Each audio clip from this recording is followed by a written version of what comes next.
Hi friends, welcome to பூப்போல சமையல். வாங்க இன்னைக்கு என்ன சமையல் என்னங்கிறத பார்ப்போம். இன்னைக்கு நம்ம நைட்டு ரொட்டீன் vlog தான் பார்க்க போகிறோம். நைட் டின்னர் ரெசிபி அதுதான் பார்க்க போகிறோம். வாங்க என்ன சமைக்க போகிறேன்னு பார்த்தீங்கன்னா, அந்த பாருங்க அடை மாவு எடுத்து வச்சுருக்கேன். அடை மாவு நேற்று அரைச்சி வச்ச மாவு. அடை மாவு புளிக்கக்கூடாதுன்னு சொல்லுவாங்க. ஆனால் எங்களுக்கு கொஞ்சம் ஓரளவு புளிச்சாதான் நல்லாயிருக்கும், அதுதான் பிடிக்கும்.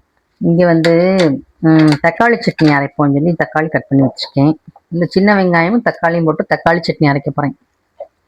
நம்ம இதில் போட்டுக்கலாம், சாப்பரில் போட்டுக்கலாம்.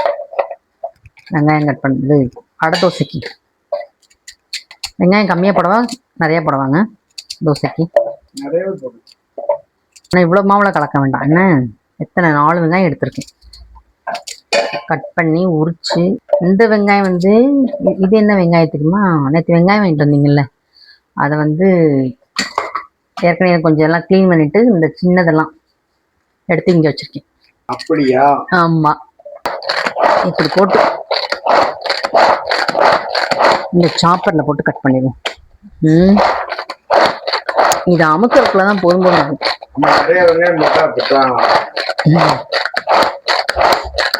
யாரு கதை திட்டமா இருக்கு. பொடியா கட் பண்ணி போட்டா நல்லா இருக்கும். ஆனா நம்ம எல்லா மாவுக்கும் வெங்காயத்தை போட வேண்டிய தேவையில்லை, கொஞ்சம் மாவுக்கு மட்டும் போட்டா போதும். ஏன்னா எவ்வளவு மாவு நம்ம யூஸ் பண்ண மாட்டோம்ல.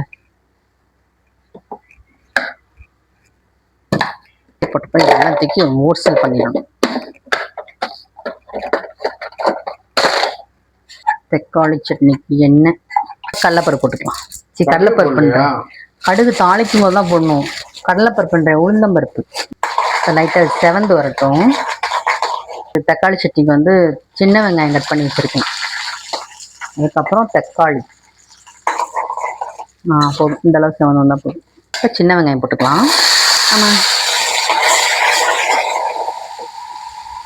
தக்காளியும் நம்ம இது கூடவே சேர்த்துக்கலாம். எல்லாத்தையும் ஒன்றாவே எல்லாமே ஒன்றா போட்டு வதங்க தானே போகிறோம். தோசை ஊற்றிக்கலாம். சரி, கைலாஷ்க்கு தான் இப்போ நான் தோசை ஊற்றிச்சிருக்கேன். நான் அடுத்து கிச்சன்லாம் க்ளீன் பண்ணுற வேலை இருக்குது. இன்னும் கொஞ்சம் வேகணும்ல, லைட்டாக. என்னங்க திருப்ப முடியாது. இந்த தோசை தாங்க கரெக்டான கலரில் வந்திருக்குது. லைட் ப்ரௌனில் வந்திருக்குது. இந்த தோசை சாப்பிட்டு பார்ப்பேன் எப்படி இருக்குங்க. லைட்டாக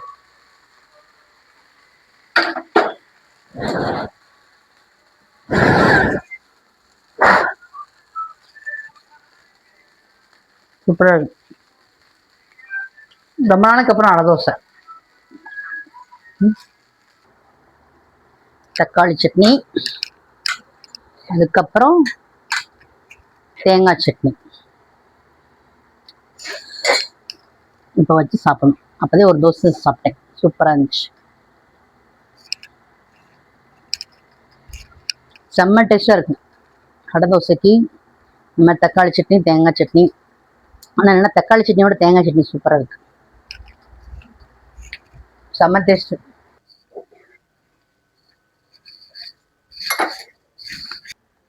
இந்த ஒரு வெங்காயத்தை எடுத்து ஃப்ரிட்ஜில் வச்சிட்டோம்னா நாளைக்கு ஆகும். அடை தோசைக்காக கட் பண்ணது அங்கே ஒன்று மட்டும் மிச்சமாகிடுச்சு.